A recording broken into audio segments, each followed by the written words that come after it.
Right, so here we go with the second review of the afternoon. Now this one is going to be next up on the bench, and everybody who knows me is going to laugh like heck because they know I don't do a lot of armour, so that should be quite interesting. So what do we have? Well, we got the Tamiya German Tiger mid-production, 1/35th scale, Panzerkampfwagen Mark 6 Tiger 1 from Ausführung E whatever that is. I'm sorry, I don't speak German, so I don't know. Please don't take offence. So we've got complete exterior detailing, separate moulded tracks, a figure, and a suspension system on this one. So go looking around the box. We have a nice picture on this one, which is the dark yellow and red brown two-tone scheme, which I'm going to use. Looking around a bit further. Yeah, box number is 351944000. And carrying on round, this is the other scheme, the winter scheme, or the dark yellow and dark green two-tone scheme. Well, I'm going to be using Alclad ALCE 251 Dunkelgelb and RAL 8020 Signal Brown. Now they're the two colours for the ones that I want to do. I do have the Panzer olive green in case I want to use that, but I think we're going to stick with the Signal Brown and the Dunkelgelb, which is basically dirty yellow and Signal Brown. So straight away we'll take instructions out, put that one on the floor.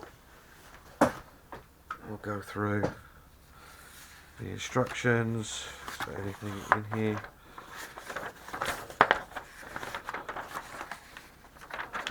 Okay, right, nothing in there.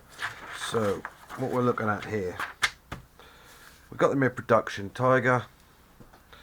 I love the Tiger. I've never built one.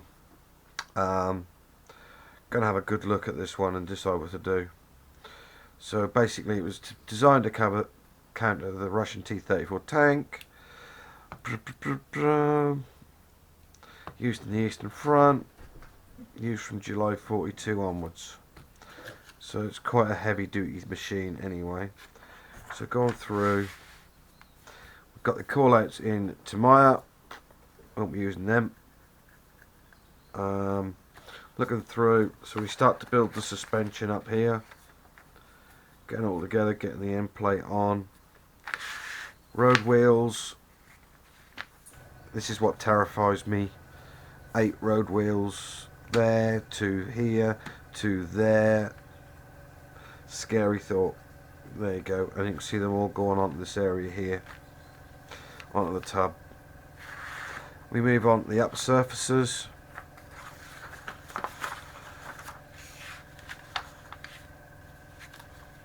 I believe. No, we don't. I do lie. Moving on to the track construction. We have an alignment system, which is handy. So we use 100 links for one track. Great.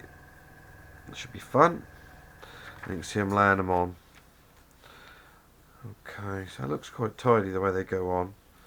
More suspension and hull parts. And gun travel lock all going on. The rear end exhaust system going in. Upper hull. Obviously for some of the small, if it's any metal, it will be used in Alclad 2 as well, metal stuff, metal lacquers. So we'll have a complete Alclad 2 metal system and mil-spec system on here. So we've got the hatch assembly, hull construction, all going together nicely, looking good. Building the turret and putting the gun in, all looking nice. 2-part gun, so it'll be a seam to deal with. Oh, the fun. spare tracks around the outside of the turret.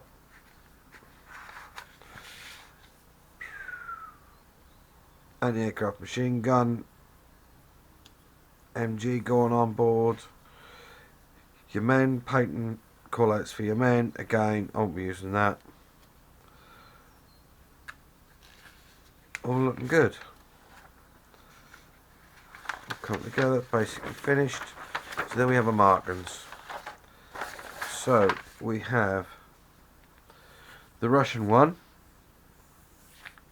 or the Russian in autumn 44, and Normandy July 1944. We're going to go for the Russian, which is the signal brown and the dunkelgelb, dirty yellow and a signal brown. So that should look quite nice.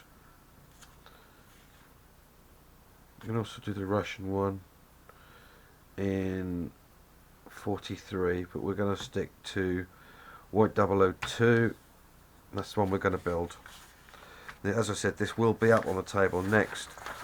I'm going to do my 100% best to get it done for Telford. Whether we do or not is a different story, but we'll try. Okay, so straight out of the box comes the hull. Now, the detail on the hull isn't too bad. It's not a lot of it is going to show because the actual system is going to sit over top of it. But looking inside it, I see a date of 1989. Now, let's just hope it's not one of old Tamiya's bad ones, like the Harriers. I built one Tamiya tank before, loved every minute of it, which was the new Sherman. But that looks quite tidy. So, getting the bags. Stapled bags, not keen. Just be careful not to scratch your parts. Looking at the wheels, they've actually got the numbers printed onto the wheels. Let's put these out of the way for a second. This is the double, isn't it? Yeah. So it's a double anyway. Lots of nice detail. Although not as crisp as would be a newer version. But it's still nice detail. Inner and outer. And as I said, the wheel numbers are actually on the inside to make life a little bit easier when painting. Detail itself, fantastic. No sign of flash at all. For the age of this model, I can't see any sign of flash apart from around the sprue gate. That one looks great. That to one side. Leave them horrible bits till last. Okay, more lovely staples. Glue the bags, guys. Don't put staples in, that scratches plastic.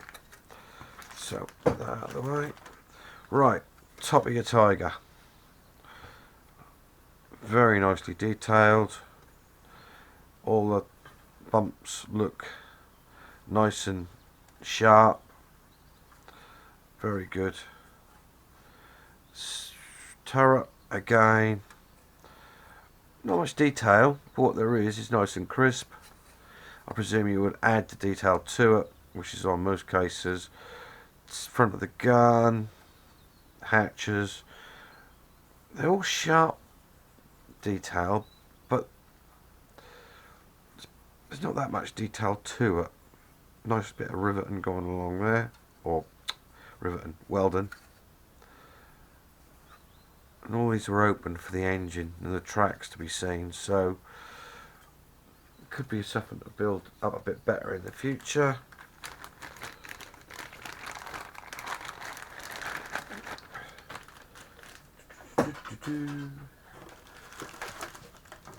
Alright.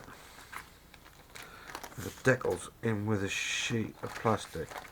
Okay.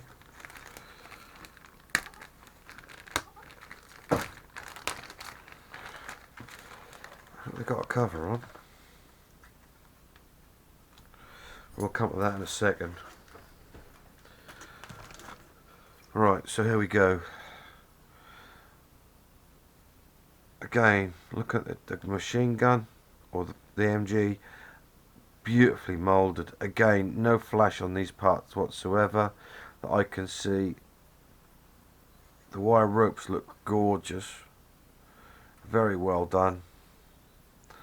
The gun itself, quite deeply drilled, so that's nice.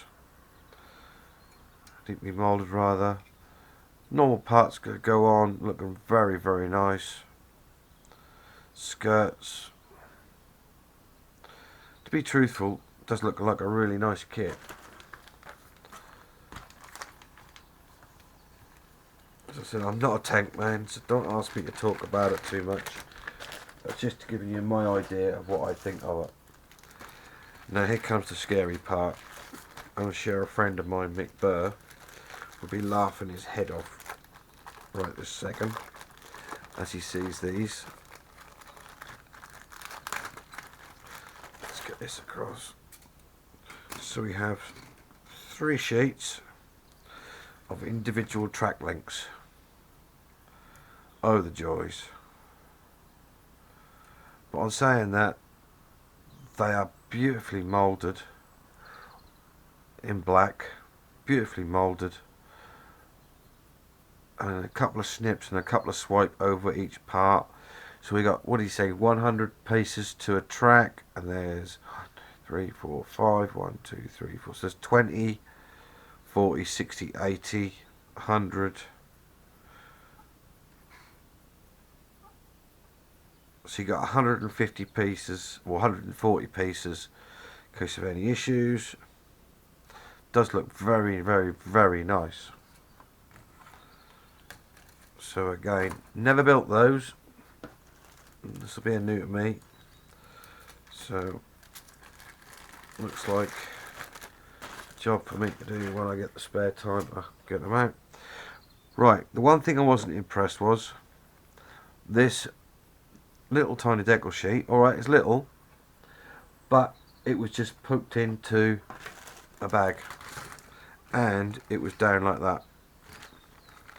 But as you can see, there is no protective cover for it or anything of that description.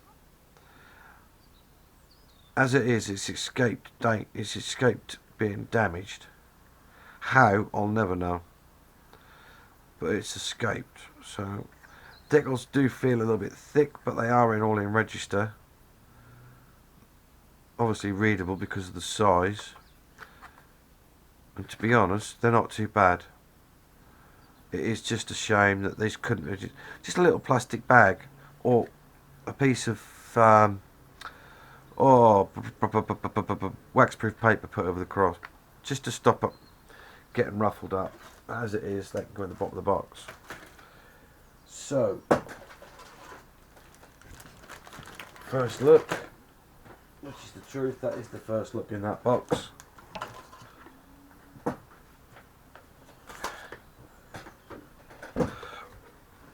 What do I reckon? Without knowing how it goes together, knowing that some of the early Tamiya stuff can be hit and miss, who knows? But at the end of the day, we're modelers and we should make the best of what we got. So this is to be done again for Telford. So hopefully I'll get it done. I've got a week's holiday coming up. I've got something that I've got to do before I start this, which is going to take me a couple of days. So it's going to be a couple of days before I start there. But looking forward to doing it. And she's on the beach ready to go.